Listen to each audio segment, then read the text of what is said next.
السلام عليكم ورحمة الله تعالى وبركاته. أعوذ بالله من الشيطان الرجيم.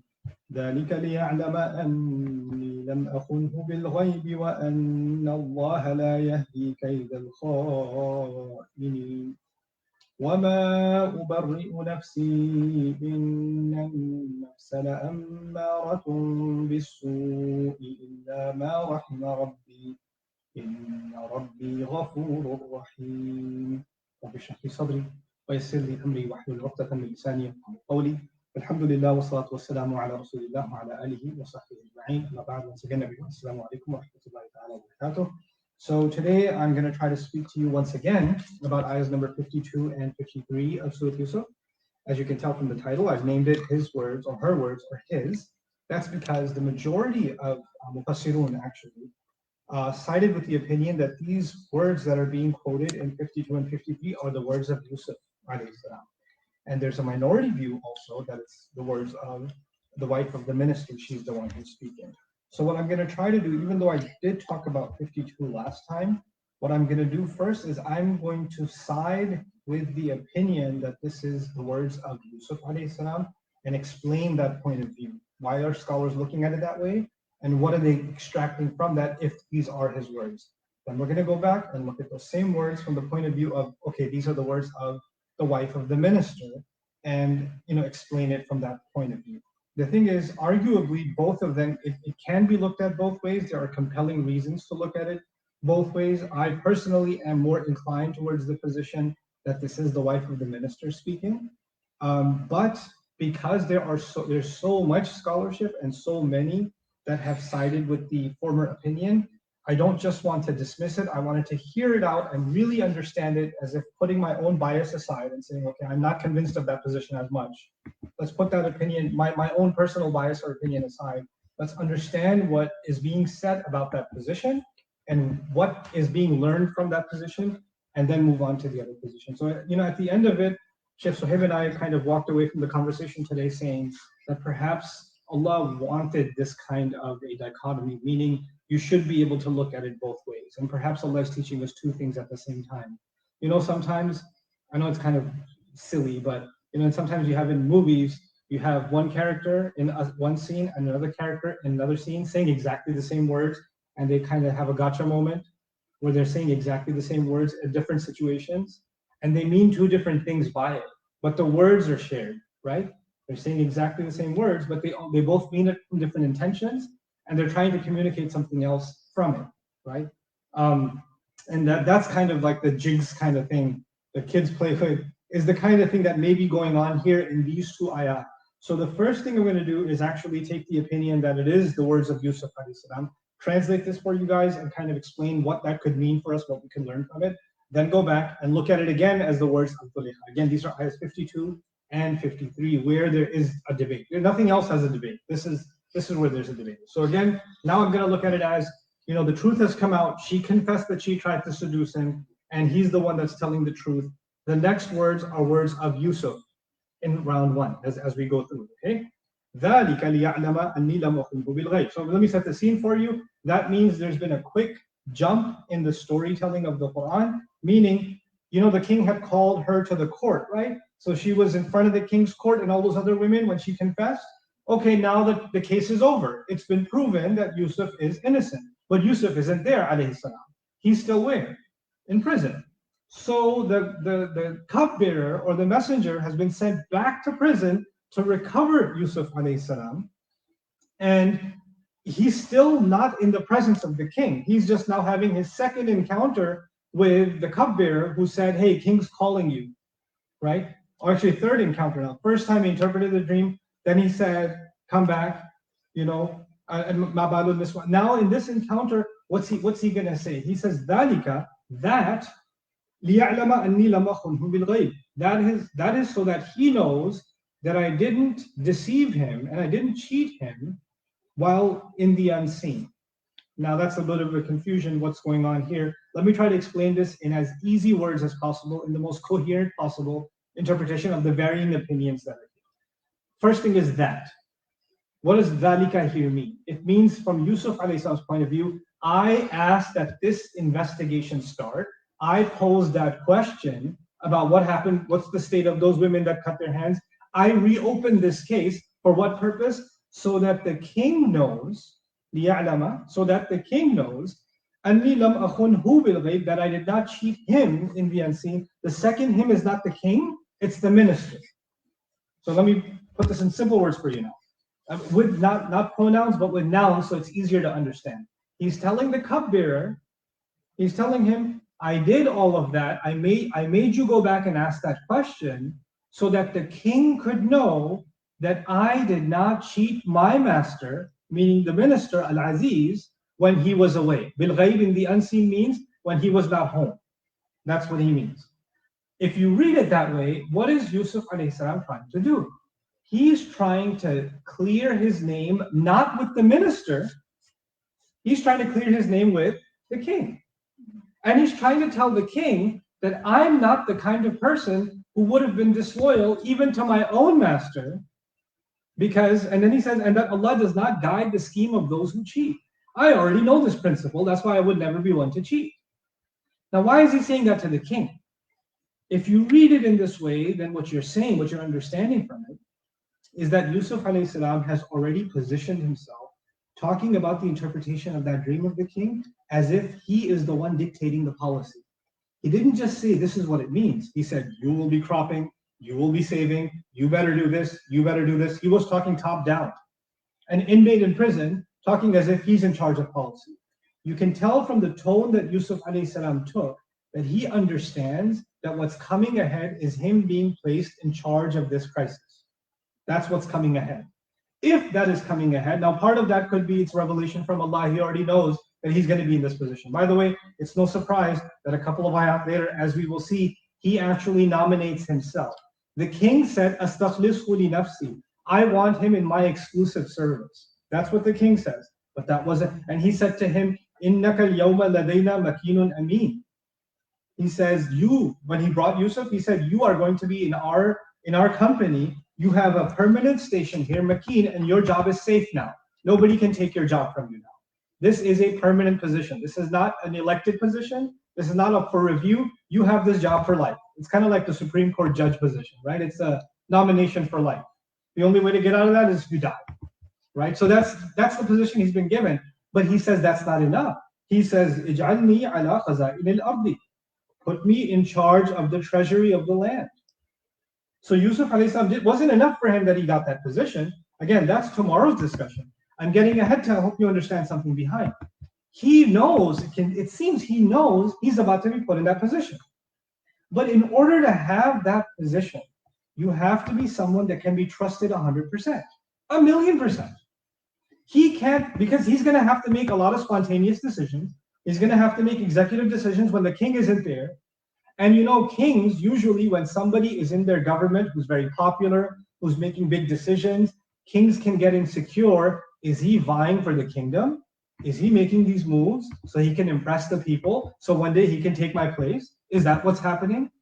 And what does Yusuf alayhi salam say? Actually, I'm the kind of person who would never be disloyal to those that have authority over me, just like I was never disloyal to my master when he wasn't away. The accusation was that I couldn't be trusted with his family, with his household when he wasn't away. And if that doubt can be seated in the king's mind, then even if he gets hired today, 10 years from now, 5 years from now, 2 months from now, you say, well, I mean, his previous employer couldn't trust him. I mean, there is this thing floating about him, so I'm not sure if I can trust him either. In the heat of the moment, he'd be so impressed with the interpretation of the dream that he would hire him. But later on, the seed of doubt can be planted. It can keep on growing. And then again, it goes back to the larger problem. If Yusuf alayhi salam is being questioned in terms of his integrity for doing his job, he's not going to be able to manage this crisis, which means people are going to die of starvation. That's the greater problem in his mind. In order to avoid that problem, he says, I started this investigation because without my name being cleared and all doubt being removed, I couldn't be in that job. And I wouldn't be able to do my job if my king isn't completely trusting of me. And if there's questions about my character and my trustworthiness that are floating around, then I'm not going to be able to hold that position long. And even if I do, it won't be effective. He'll start questioning everything that I do and the motives behind everything that I do. You know, it's two things. even if you have a job and you have a manager above you or a CEO above you, right? And there's two types of people in those kinds of roles. Either the person above you trusts you and your decisions, or they don't trust you. Now, they don't. If they don't trust you, there's two reasons. Basically, there's lots of them, but there's two basic reasons. One basic reason is they think that you are going to take their job. You're too good at it, and you want their job. So they become insecure, and every time you do something good, they're questioning why you're actually doing it. Are you doing it because you want my job, huh? You're doing overtime because you want to impress the employer, huh? Oh, I heard you talk to the other team. Oh, you want them to like you as a better leader than me, huh? In other words, they start questioning everything you do because they're kind of insecure about you. Yeah? That's one scenario. Another scenario is you think this person is no good at their job, or they can't actually be trusted. They're not good at what they do. So you have to question everything they do. In both situations, the employer is going to keep questioning you about everything that you're doing and putting hurdles in your path. And if that's the case, you're not able to do your job. You can't do the work that you're supposed to do. So Yusuf alayhi salam, if we read it in this way, the reading would be, I did all of this so the king would know that I did not deceive the minister when the minister was away. And that Allah never guides the schemes made by those who cheat. And in other words, so I want the king to know that cheaters will always get caught, as the minister just got caught, basically. The wrong way to read this would be, oh, I wanted the minister to know that I didn't cheat him. The minister already knows you didn't cheat him. The minister is the one who falsely put you in prison. The minister already said, ignore this. The minister was already shown proof of your innocence. The minister already knows you since you were a kid and knows you would never have cheated. He's not looking to impress him. He's looking to actually impress upon the king that he's a reliable candidate and a reliable, nomination for the job that's coming, even though the job hasn't even been mentioned yet. But obviously, when you are going in for, if I'm an employer and I'm looking for an employee, then what qualifications am I looking for? Well, certainly I'm looking for someone who has the right talent, right? If they're not qualified to do the work, I can't hire them. And I'm looking for someone who can be trusted. Because if the boss has to look over your shoulder, over at your laptop, over at your desktop to see what you're browsing all the time, then the boss can't do anything else. What's the point of hiring you? It's counterproductive. The fact that you're getting paid is so that you can do the work and you don't have to be watched, right? So you have to be trustworthy. He has to leave the keys in your hands. If that's the case, then trustworthiness and competence. Let me use those words again. Trustworthiness and competence are the keys to getting a job. Like a good employer will hire you for these two reasons, if they know what they're doing. You could have the most impressive resume, but I wouldn't want to hire you if I sense that you can't be trusted. Or you could be the most trustworthy person, but you don't know what you're doing. You still can't get a job.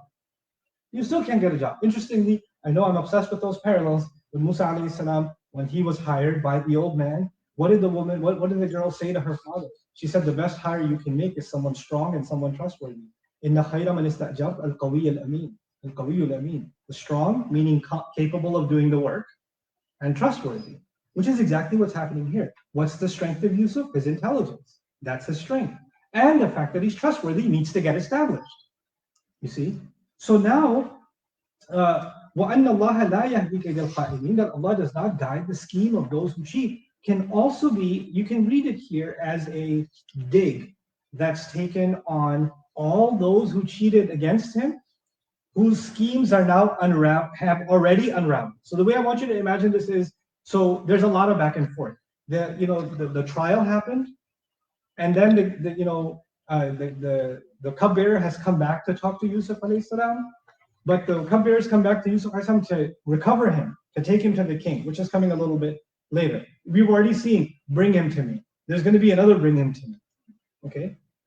But there's a lot of superimposition of the timeline, right? So now you can almost imagine that the cupbearer is there talking to Yusuf alayhi salam, and he says to him, you know what happened? I actually did the investigation. I already told the king, and the king called everybody, and all of this happened. And as Yusuf alayhi salam is hearing all of this, he says, and I did all of that so that he could know that I didn't cheat my master, and that Allah does not guide the scheme. Do you understand now the context in which Yusuf may have said this, right? And now if he said this, then the next words are also his. Very interesting words. وَمَا أُبَرِّئُ نَفْسِي. and I don't declare my own personal self innocent. I don't absolve myself. You know, you may have, maybe absolve is a big word for some of you, like you maybe watch crime shows or something. Astaghfirullah al-azim, inna lillahi wa inna ilayhi raji'un. La hawla wa la quwwata illa billahi al-ali al-azim. The assailant has been absolved of all crimes. Absolved means proven innocent. I'm absolved of this. I didn't do it. So bari actually means free, and tabri is to say I'm innocent of it. He says I'm not declaring myself innocent. Let me first translate literally, then we'll try to figure out what he means by this. Why is he saying this? I don't declare myself innocent.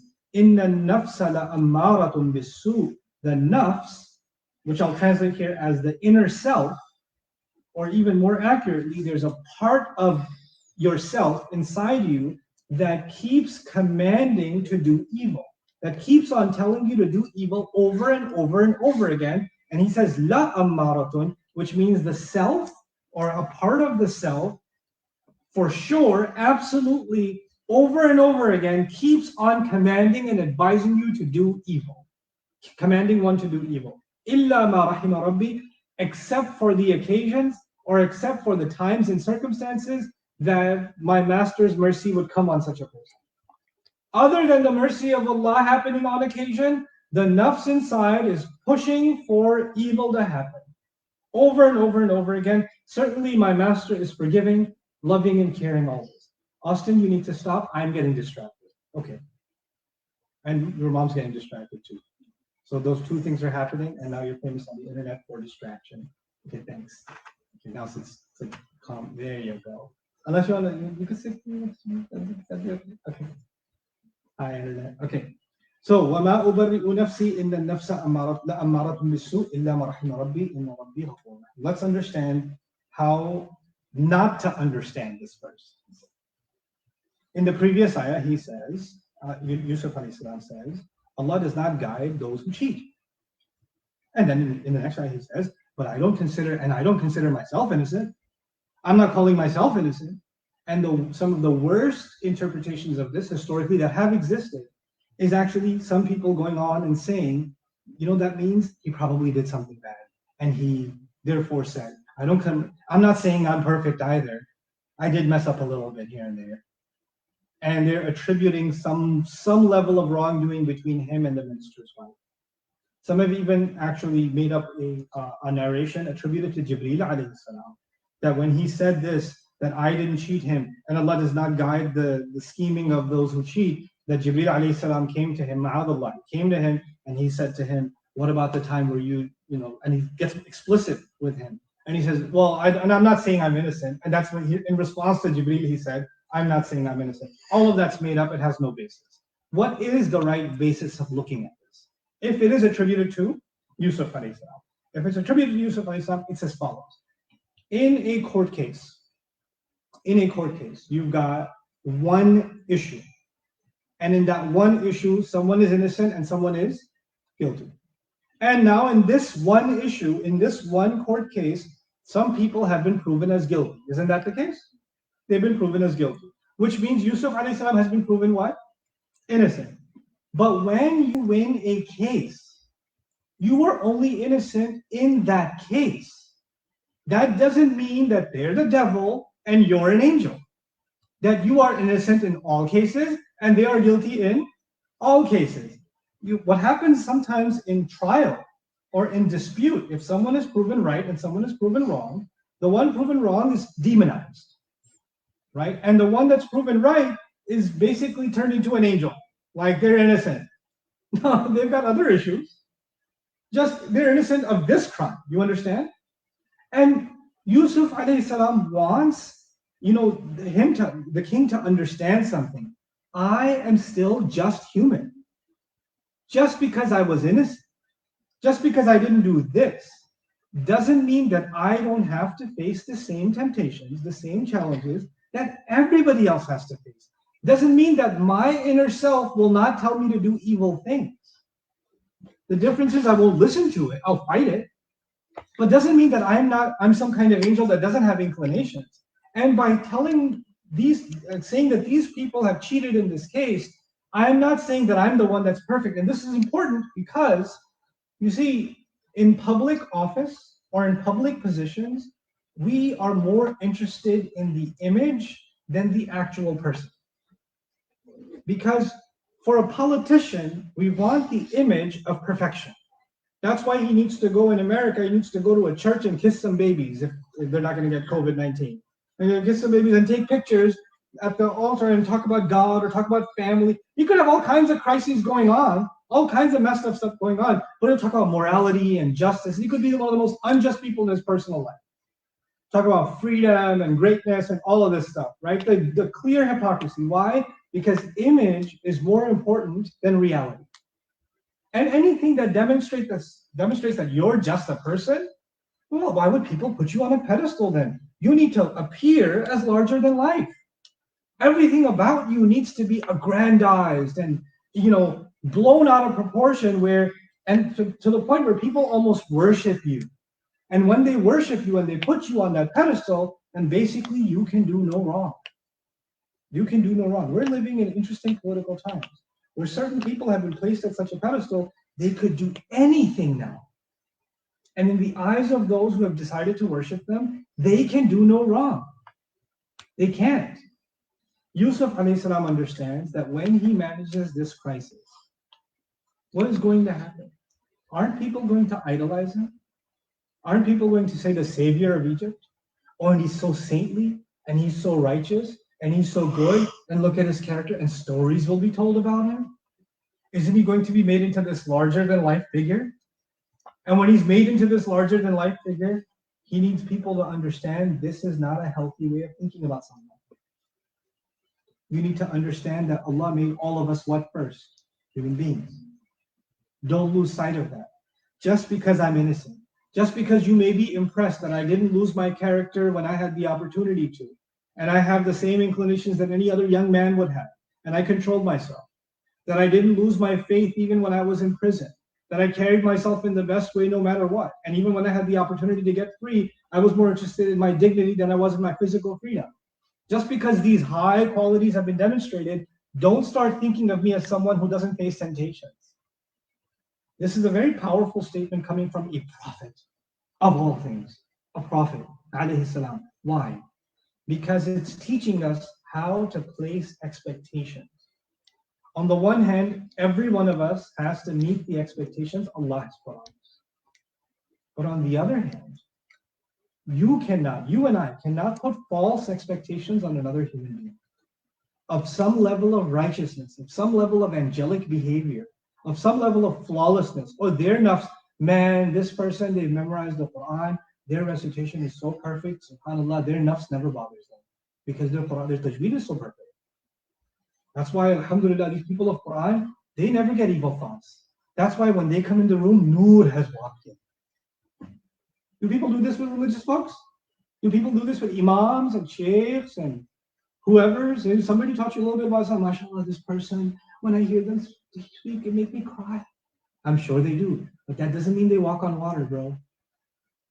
That doesn't mean they don't have problems getting up for Fajr too. That doesn't mean they don't lose their temper sometimes. That doesn't mean they don't have temptations.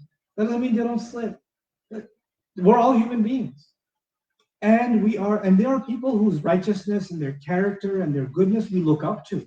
And I'm not talking about prophets anymore, because in our creed, we consider prophets free of sin. We're not even talking about prophets anymore. But Yusuf alayhi salam did make a generalization, didn't he? He said the nafs keeps commanding to evil. He's saying something remarkable. The people will not accept him as a prophet. You have to understand, we accept him as a prophet. Egypt doesn't accept him as a prophet. Egypt accepts him as a remarkable human being. Egypt accepts him as a genius savior of the nation, as someone in a very high political office, as someone who was able to absolve and clear his name out of a very dirty scandal and exposed a great deal of corruption. Egypt sees him as all of those things, right? And he's talking about that image, even as high as you put me, don't make me beyond flaw. Why also? Think about the religious mindset of the Egyptian people of the time. Didn't they have priests that claimed to interpret dreams? And priests are supposed to be their holy people, and holy people are always above, beyond flaw, right? They're popified. They can't sin. They can't have issues. Everybody else can have issues. They can't have issues. They'll tell everybody right and wrong. They're above that right or wrong. They're in a higher place. And even when they do evil, it's for a righteous cause. Right? That's what it's turned into. He's not going to be part of that scam. And he's already saying it even while he's still coming out of prison. He's not even in that position yet. He hasn't even asked for that position yet. But he says, I need you to understand I'm just human. And النفس إن النفس لأمارة بالسوء إلا ما رحم ربي. The nafs, the self, he doesn't say myself commands to evil. He says the self keeps on commanding. Amara is sifatul mubalagha. Fa'al. Fa'al is like Qahhar or Wahhab or Ghaffar in the names of Allah. Or in Arabic, there are other words like Qassas and Khabbaz. Those are also words that rhyme similarly. You'll notice there's a shadda and an alif, right? So Qahhar, Wahhab, Ghaffar, things like that, right? And what they have in common is repetition. A khabbaz, khubz is bread, yeah? So khabbaz is a baker because he keeps making bread over and over again. Okay? Qassa means to cut. Qassas is someone who cuts over and over again. A butcher is called a qassas. Okay? Allah's name is Ghaffar. Maghfirah is forgiveness. Ghaffar means the one who keeps on forgiving over and over again. Unlike us, man, I forgive you last time you messed up again. You can only do that with me like 3 times. Right? 3 strikes, you're out. Allah doesn't have a 3 strikes rule. He has a Ghaffar principle. He keeps on forgiving over and over again. Allah's name is Wahhab. He gives gifts over and over and over again. So whenever it's something, and some scholars of Saf argue that this pattern is used for someone who does something par excellence, meaning they do it with their excellence. They keep on doing it like they're professional at it. That's why this is used for professionals, right? Like Khabbaz and Qassas, etc., is professionals, actually. If that is the case, then Yusuf alayhi salam is telling us a timeless reality of something inside of us that keeps on telling us and keeps on telling us and keeps on telling us and keeps on telling us, and it don't stop, even if you memorize Surah Al-Baqarah. It don't stop if you listen to 1,000 lectures or gave 1,000 lectures. It does not stop if you did Hajj. It does not stop if you did Umrah, if you did I'tikaf, if you did worship of Allah, if you fasted Mondays and Thursdays for 25 years straight. It does not stop. When the devil is changing Ramadan, your nafs is not changed. The nafs is still there. And the thing that I didn't mention to you is he doesn't say myself. He said the self, right? As if to say, there is someone inside me. There's someone inside me that's not actually me. And that part of me, it's not me, it's a part of me. Just like this hand is not me. This hand is not me. It's a part of me, right? So when I say my hand hurts, you can also say I'm hurting, but more specifically, you can say my hand is hurting. It's a part of you, but it's not you itself. You understand? But there's a deep connection between the two. Now, the nafs is, you can think of it like an organ inside of us, a spiritual or psychological organ inside of us. One part of that organ, one muscle in it, its only job is to tell you to do messed up things. Its only job, and not tell you once. Tell you over and over and over and over and over again. Freud would call it the id. He classified id, ego and superego. This would be the id, the animal urges, the appetites, to uncontrolled rage, uncontrolled lust, uncontrolled greed. It's telling you to take. It's telling you to, if you have the option to respond to something, what is the most hurtful way in which I can respond that will get the point across? It will give you that option. It won't always just be the devil. There's a وَنَفْسٍ وَمَا سَوَّاهَا فَأَلْهَمَهَا فُجُورَهَا وَتَقْوَاهَا. Allah says the nafs that Allah balanced. So there's a balance means opposing weights. Yes? There's opposing weights. And one side, he said he inspired it to explode, and the other to protect itself, meaning good and evil inside of the self. The Chinese would call it the yin and the yang. There's two opposing forces inside of us. Forget the devil. The devil's just there to make this evil side that can exist inside us, to fire it up. That's all. The engine's already there. The accelerator's already there. He just puts some more gasoline in. That's all he does. The machinery is already in place. We already have it inside of us. Even Yusuf alayhi salam acknowledges, I have something inside me, just like everybody does, who will actually compel us to do good. The suggestion to do wrong will come. Why is it? This is why you understand that back then, when those women tried to have their way with him and do all kinds of shamelessness with him, what did he say to Allah? He said, prison is better, and if not, إِلَّا تَصْرِفْ عَنِّي كَيْدَهُنَّ أَصْبُ إِلَيْهِنَّ. If you don't steer their scheme away from me, I'm going to incline towards them. I'm going to lose my brakes. I'm putting a stop to something inside me that wants to erupt. Something inside me wants this. And I stop it. There's a war inside ourselves. There's something inside ourselves that wants us to obey it. And then there's something inside of us that wants us to obey Allah. And there's a battle happening inside. He says, I'm not telling you I don't have a battle inside, because every human being has a battle inside. The nafs absolutely commands over and over and over again to do evil, except on occasions when Allah will, my master's mercy shall descend, rahmah shall descend. This is one of the most profound philosophical, psychological statements in the Quran, in my opinion. And it's actually, regardless of the fact if it's Yusuf saying it or the minister's wife, it's still a remarkable truth that's being said. Either way, what's that truth? That truth is that Allah put inside human beings something He did not put inside animals. Animals have an urge and they follow it.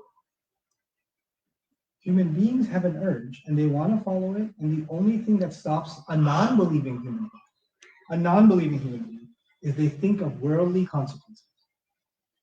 They have the urge to speed, but they see a cop, right? The cop gives them taqwa. A man has the urge to cheat on his wife, but he says she's going to sue me. I'm going to lose the kids. This is going to happen. That's something, right? And he's going to stop because of what consequences? Worldly consequences. But Allah put inside human beings something beyond the sense. So basically, by the way, animals also, and like a hunter animal, a lion or like a hyena or a coyote or something, can see a prey, right? And it wants to attack, but it might see a lion coming, and it might think twice because it's thinking of worldly consequences. So what I'm saying is, if you think of us that way, we're just more sophisticated, but we're still only thinking of worldly consequences, isn't it? But Allah put something inside of us, a light inside of us, a higher moral calling inside of us, a loyalty not to our body, but a loyalty to our Maker inside of us. A love not of desire, but a love of seeing Him pleased with us, feeling Him pleased with us. And that love is powerful enough to overcome the most powerful urges. And that is a rahmah of Allah that He gave believers that did not come from this world, that is not of their own making, that spiritual power to overcome temptation, to overcome the urge to do whatever, evil related to greed, evil related to revenge, evil related to slander, evil related to lust. It doesn't matter what kind of evil. There's a power Allah put inside by His rahmah alone that allows us to fight this nafs that keeps telling us to go to the dark side. And there's a light Allah put inside of us that can make the darkness evaporate. And He calls that except for the times and occasions, or except for the mercy that my Master has shown. Illa ma rahima rabbi. That is a remarkable thing. Now we're learning that without Allah's rahmah, without Allah, and by the way, we're not just saying without Allah's empowerment, because I described it as empowerment, but that's not the word used here. Rahimah is used. When Allah shows rahmah to this person, what does that mean? That there are occasions in which, because you were good to Allah, Allah will respond in kind in a special way of being good to you. He's good to me anyway by making my heart beat. He's good to me anyway by making my eyes function. But on those occasions where I was going to walk towards darkness, He's going to be good to me by giving me the strength to walk towards light instead. That's going to be a special rahmah from Allah that comes to me. And that's not something I deserve. That's something coming from Allah as an act of His love, as an act of His care, which is what rahmah is, loving care. And then He says, Inna Rabbi ghafurur rahim. Certainly my Master is extremely forgiving, always loving and caring. In other words, look, all of you think about your nafs. Even the ones that have been, have schemed and done all of this wrong. Look inside yourselves. Turn back to Allah. Ask Him to forgive. Even if you chose the darker, side before, even if you went the way of evil before, it's okay. You're still alive. Allah's rahmah is still there. Allah is still extremely forgiving, extremely covering of mistakes, extremely loving and merciful. So it's remarkable that he held back from doing da'wah when there was a crisis situation. But now that his credibility is established, he didn't just say, I wanted my name to be cleared, which is ayah number 52, but he brought up Allah in there too. And now he says, and by the way, I'm not perfect, but I know who is. My Rabb is. And there's stuff inside me that wants to pull me away from my Rabb, but my Rabb keeps bringing me back. Inna Rabbi Ghafur Rahim. He's the one who provides. He brought Allah up again, subhanAllah. But this time he's not doing da'wah just to a cupbearer or to a bread maker. Now he's actually giving da'wah to the king. Like these are, and you can imagine, he's still not talking to the king directly. How do I know that? By the way, in the 54th ayah, قَالَ الْمَلِكُ ائْتُونِي. The king said, bring him to me. Obviously, the king would say, bring him to me if he wasn't in front of him, right? So these are the words that are being relayed to the king, perhaps.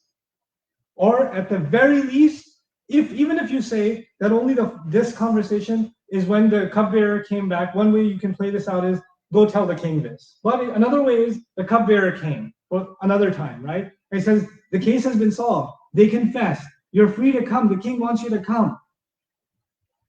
And he's not having this conversation to relate to the king. He's only having this conversation with the cupbearer. And even the cupbearer is listening and saying, I did cheat you.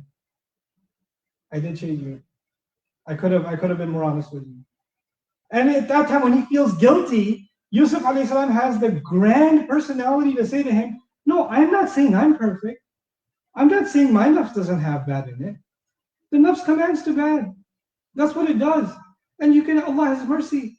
In other words, instead of saying, my nafs didn't command me bad, but yours did, look at you. He said, no, my nafs hits me too. And that's what the nafs does. But illa ma rahima rabbi, except for the rahmah that Allah shows, my Rabb shows, He forgives. So even the cupbearer, he's putting his hand on his shoulder saying, it's okay, bro. It's okay, I got you. Just ask Allah's forgiveness. How beautiful. How incredibly beautiful that he actually didn't let the cupbearer feel bad. He consoled him too. Because he must have felt ashamed, man. He's going to get in this top position. The king's going to hire him, and he's going to come after me. Oh, you? No longer cupbearer. You clean the animal mess. You go clean the dung of the horses. You do that. You got a new job now. Couldn't you do that? Oh, you like to forget things, huh? I forgot. You have a job here? No, you don't. He could do that. But that's not what he does. He fills that man with hope. He says, no, don't feel. I know you feel bad that you did that to me, but don't feel bad. So this is if we look at these words as the words of who? Yusuf alayhi salam. 52 and 53. Now I'm going to reverse. Go back again to 52 and 53. And now we're going to look at them as the words of the wife of the minister. The same wife that tries to seduce him.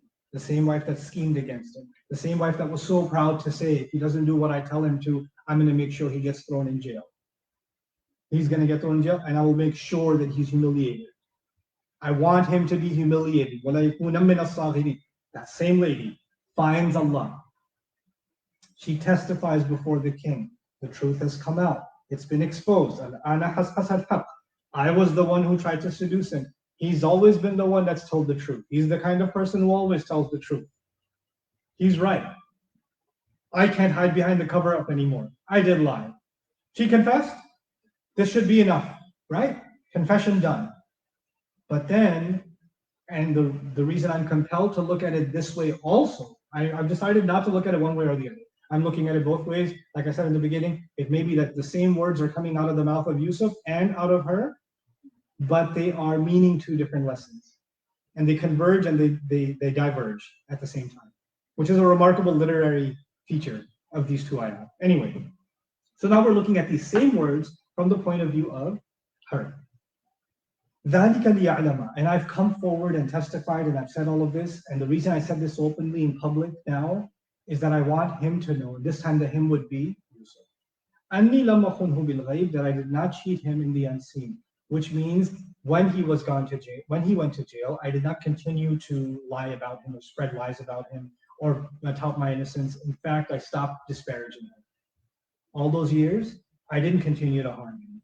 And I also want him to know that when I stand here in trial testifying, that I did not speak ill of him again, trying to defend myself. I came clean. Please let him know that I came clean. He's not the one that's going to punish her. Who's going to punish her? The king is, if anything, right? So why does she want him to know that she came clean? In the last session, I told you she found Islam. If these are her words, she's found Islam. How do we know that? She mentioned Allah by name. Allah does not guide the scheme of those who do wrong. So she's found Allah, which means she's become Muslim. And the one who gave her Islam is the one she had thrown into. There's an old axiom in Arabic: you should fear the evil from the one you do good to. Be mindful of the evil of the one you do good to. You know why that is? That doesn't mean when you do good to someone, wear protective gear. What that means is sometimes you do good to someone. When you do good to someone, you become, you put your guard down. You assume that because you're good to them, they would only be good to you, right? And then you can become naive. But that's not how that works. Yusuf alayhi salam knew before coming out of prison that if those women are still around and they're still trying to protect their reputation, they'll make new lies against me. Remember that? From her point of view now, I want him to know that I've testified openly in public so that he doesn't have the anxiety that I will continue to disparage him. Please let him know I'm done with all of that. And I want him to know that I learned my lesson. Allah does not guide the scheme of those who cheat. I am no longer going to come up with any kind of diabolical schemes to try to undermine Yusuf. Yusuf, please let him know he has nothing to worry about as far as I'm concerned. Just please let him know that, because he still might be worried about what I'm going to do. And actually, there's truth to that, because before he comes out, he says, what's going on with the women who cut their hands, which means he's worried about what kind of new scheme they're going to pull. What tricks are they going to pull now? And the leader of them basically comes out and says, no, he doesn't have to worry about that now. Please let him know that. So that's her words of regret. What does that tell you? That a person can redeem themselves. It can tell you a person can be in a pretty bad place. They can be, and when I was describing the wrong that she did, I did not hold back. I even offended people when I described the wrong that she did. Because the Quran didn't hold back in the wrong that she did. It described her wrong in very evil ways, in very arrogant, Fir'aun-like arrogant ways. But at the same time, in contrast to Fir'aun, who still could have some good in him, the good that was in her actually came out.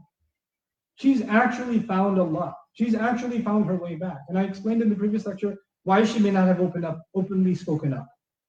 At least from my point of view, that would be a compelling argument why she didn't speak up, but she didn't continue to disparage him when he was away. Now, if that is the case, what Allah is telling us is it doesn't matter how messed up you were. It doesn't matter what you did in the past to hurt someone else, how far you went to wrong them. You can redeem yourself. You can stop scheming. You can put an end to it. You're not, oh, I've already gone this far. Some people do a lot of wrong and they're like, I've already gone this far, might as well go all the way. This is what it is now. It is what it is now. That's not what she's stuck in. It is what it is. What do you want me to like?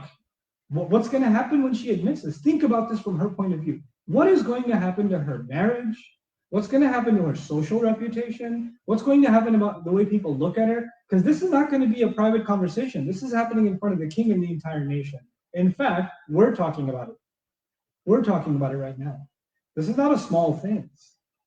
Can you imagine you being on trial like this and the world is talking about you over and over again? How uncomfortable would that be for you? How uncomfortable would that be for me? How difficult would that be? She's putting herself in this position. She's exposing herself, her flaw, because she did harm to someone else. So she's coming out and saying, I tried to disparage someone else, I need to come clean, regardless of the social consequences. And this is actually a pretty brave thing to do. I have to commend this woman for doing something that most people are not able to do. Most people have fear of people more than they have of Allah. Even though it's easy to fear Allah, that's my point. Most people have fear of Allah when it's easy, and fear of people when it's convenient. and you choose between the two. You're not choose between the two. It's very hard to fear Allah when it's going to make people upset. It's very hard to fear Allah when fearing Allah means nobody's going to like you anymore. It's very hard to fear Allah, which means being honest. And when you're honest, you're going to lose your job. You're going to lose your family. You're going to lose money. You're going to lose status. You're going to lose your position in the family. You're going to lose friends. You're going to lose. Very hard to be honest in those situations. Very hard to choose the fear, because honesty would mean you fear Allah. His fear of Allah over and over again. What quality of Yusuf keeps coming up? إِنَّهُ لَمِنَ الصَّادِقِينَ أَيُّهَا الصِّدِّيقُ إِنَّهُ مِنَ الصَّادِقِينَ. Truth. Fear of people will make you lie. Fear of people will make you scheme. Fear of people will make you cover things up. Fear of Allah, you can just be yourself. You can just be, and you can only have to fear Allah. Because people will come, and then people will talk, and then people will go inside the ground one day. And it'll be over. And then it's just you and Allah.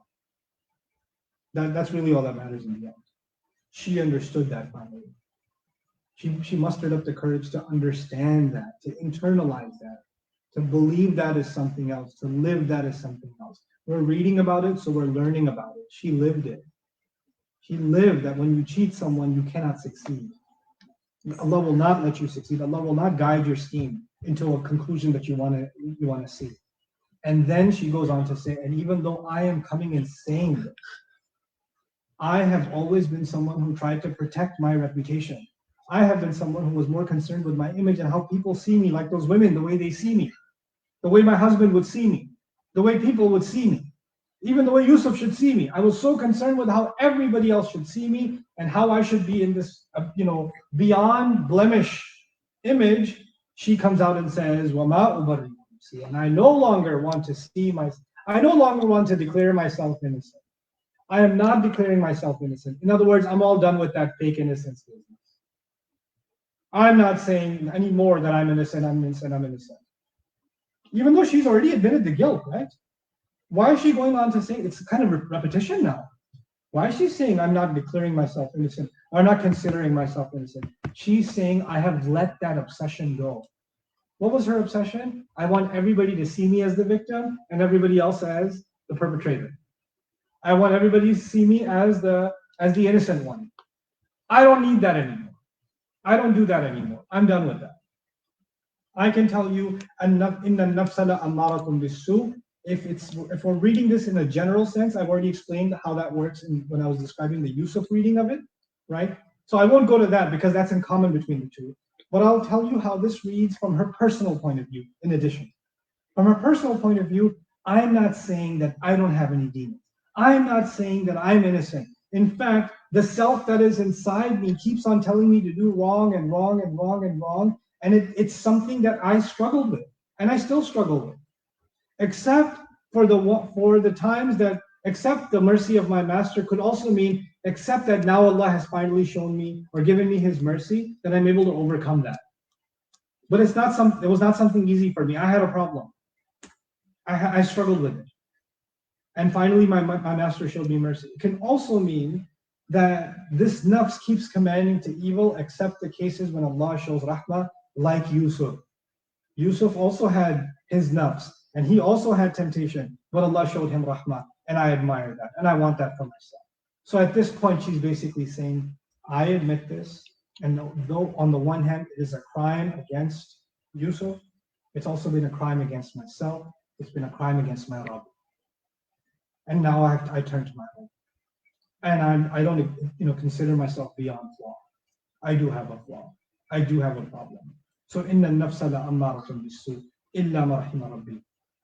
Inna rabbi ghafurur rahim. And then she turns to Allah and says, see, the thing is, whose forgiveness should she be seeking? She could seek the forgiveness of Yusuf. She could seek the forgiveness of her husband.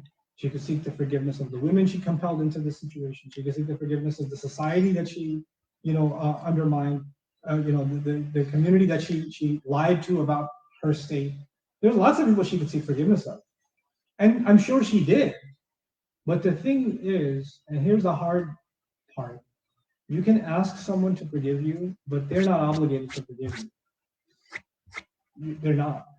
You can do wrong to somebody, and ask for forgiveness, and they may or may not forgive you. And they're under no obligation to forgive you. They don't owe you that. They don't owe me that. However, you did your, as far as Allah is concerned, you did your part if you showed remorse. If you did your part and asked for forgiveness. And then the only real forgiveness you need to seek is the forgiveness of Allah Azza wa Jal. You don't expect for people to turn, because some people, when they ask for forgiveness, then they say, but I said sorry, why did you forgive me? As if I owe you that. I don't, forgiveness isn't owed. Forgiveness isn't deserved. Forgiveness is a choice by the one who decides to or not decide to. Why can't you just forgive? Because it's mine. And the fact that someone has that attitude means they really shouldn't be forgiven. Right? That's not the attitude with which we seek forgiveness. And the same, what she does though, is Inna Rabbi Ghafurur Rahim, my master is extremely forgiving. In other words, she acknowledges that when I make tawbah and when I admit my own faults before my Rabb, and when I turn to him and I declare that he's the one who forgives and always shows loving care, I don't consider myself a cursed creature. I did some pretty accursed things. I mean, put it in philosophical, from theological points of view, she caused immeasurable harm and pain to a prophet. That's not a small crime. That's a pretty tall order. To cause pain to a prophet that Allah would record in his final revelation to this detail. That is not a small crime. And yet that same Rabb records that she has hope that her master forgives. Some pretty big things Allah forgives, isn't it? Some pretty tall order. What I told you about slander is people who engage that can be cursed in this life and in the next.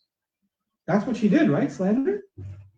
And here she is, turning back to Allah, and Allah is forgiving, without a doubt. Allah is still loving and caring, without a doubt. For the one who wants to turn back to Allah, the curse is lifted, the anger is lifted, the consequences of scheming are lifted. You can come back to Allah, and those sins can wash off of you. Tawbah washes sins. Doesn't matter how ugly those sins were. Those sins don't just have to be sins against Allah. Like somebody made tawbah from doing shirk. Somebody made tawbah from saying something blasphemous. Somebody made tawbah from not praying anymore. Fine, those are all tawbah too. But you must turn to Allah for hurting people too. Asking Allah's forgiveness for hurting people. Those are His creation you hurt. You don't just ask for their forgiveness. You ask Allah's forgiveness. And then once you ask Allah's forgiveness, this is probably the most important part, you no longer hate yourself. You stop hating yourself. You see, self-hatred is a very easy way for you to stay away from Allah. She tells us something real about herself. I struggle with the nafs that keeps telling me to do wrong over and over again. Didn't she basically say that? Inna nafsa la'amaratun bisu. These are her words. If we go with that interpretation, these are her words. She's saying, my nafs keeps telling me to do wrong. There's something inside me that keeps pushing me to do the wrong thing over and over again. I have this thing inside me, a part of me, that's calling me to evil. I have to fight it every single day. And it's the rahmah of Allah that I'm able to fight it. And so on the one hand, I'm not an angel, but on the other hand, I do have Allah's rahmah, don't I? If I wouldn't have Allah, if I was worthless, if I was this cursed creature, this hated creature, why would Allah have rahmah on me? If I was so cursed and beyond hope, why would I say Allah is forgiving? Allah is loving and caring. Some people have this view, I've met people like this, who are so convinced that Allah is going to throw everyone in hell, or throw them in hell. And they keep pulling out ayat of Allah, putting people in hellfire. I don't know why they don't read stories like these. Just basic, it's not complicated. It's really not complicated. Allah is not interested in throwing you in the hellfire. Ma yaf'alu Allahu bi'adabikum. What is Allah going to get out of torturing you? He asked the question in the Quran. What is Allah going to get out of torturing you? That's your Rabb talking. That's my Rabb talking. He just wants me and you to recognize the wrong that we did, to understand that we're not, we can become defensive in front of other people to the point where we can even lie about our innocence. But when we start becoming honest with ourselves and say there's something inside me that I need to fight, there's a nafs inside me that I need to control. La ammaratun bisu. I need to do that, and I need the rahmah of my Rabb. And if I have slipped in the past, Allah, I will turn to Allah and seek my Rabb's forgiveness. I'll turn to Him and become His abd again. I'll become His slave again. He's my master, I'm His slave. Ya Rabb, where am I going to go? People will hate me. Once I make this confession, my husband will hate me, she'll say. Everybody will spit at me. Nobody will think of me as a dignified person. People will say, all these years you did this to him? Oh, you think you're so great after giving this speech? Oh, you think that takes all the pain away? Wow, these people. That's what's going to be said about me on social media? These women, man, these people, they think they can just talk about how they feel bad and they repent, and we're supposed to what, believe them? We're all the same. People are going to laugh at me, mock me, ridicule. They're going to do that nonstop. People's judgment will not stop of me.